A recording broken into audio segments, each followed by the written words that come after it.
এ পুজোয় সুখী সংসারের গল্প, শাশুড়ি বৌমার চুলোচুলি নয়, নিবিড় বন্ধুত্ব।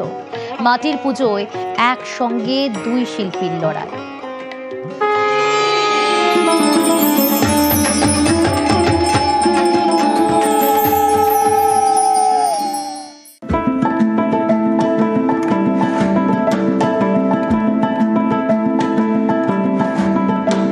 শাশুড়ি পদ্মাবতী, বৌমা পল্লবী একসঙ্গে জোট বেঁধে মাটির পুজো, একে অপরের সহযোদ্ধা।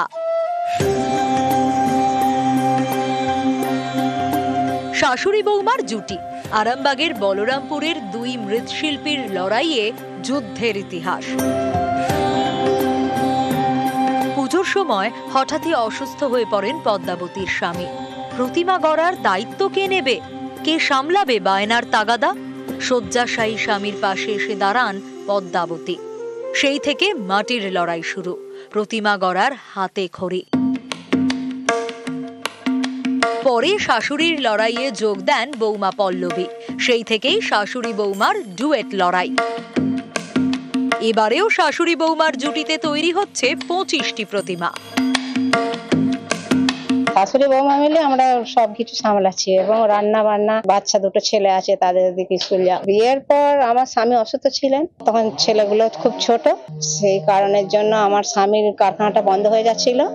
এবার একজনকে কারিগরকে নিয়ে আমি এই কারখানাটা আবার পুনরায় তৈরি করেছি। বিয়ের আগে আমার বাপের বাড়িতে সব কাজ ছিল না, শ্বশুর বাড়িতে এসে সব শিখেছি এবং আমি কিছুটা আঁকাউকি করতে ভালোবাসতাম, তার জন্য ঠাকুরের কাপড়ে আঁকা এসবগুলো এখন চালাচ্ছি।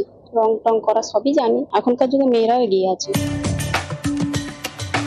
ঘরে লড়াই, বাইরে লড়াই, এরাই আমাদের ঘরের দুর্গা, আমাদের প্রতিদিনের দশভুজা। পদ্মাবতী আর পল্লবীর যৌথ যুদ্ধই দশভুজার যুদ্ধ, আমাদের চেনা দশভুজাদের প্রতিদিনের যুদ্ধ। মা দুর্গা শুধু দেবী নন, তিনি নারী শক্তির প্রতীক। আর বাংলার নারীদের হাতেই রূপ পাচ্ছে দেবী দুর্গার। পদ্মাবতী দাস ও পল্লবী দাস, শাশুড়ি এবং বৌমা, তাদের এখন নাওয়া খাওয়ার সময় নেই, কারণ এবছর 25টি দুর্গা প্রতিমার রূপ দিচ্ছেন শাশুড়ি বৌমা মিলে। হুগলির আরামবাগ থেকে শুভদীপ ঘোষ, নিউজ 18 বাংলা।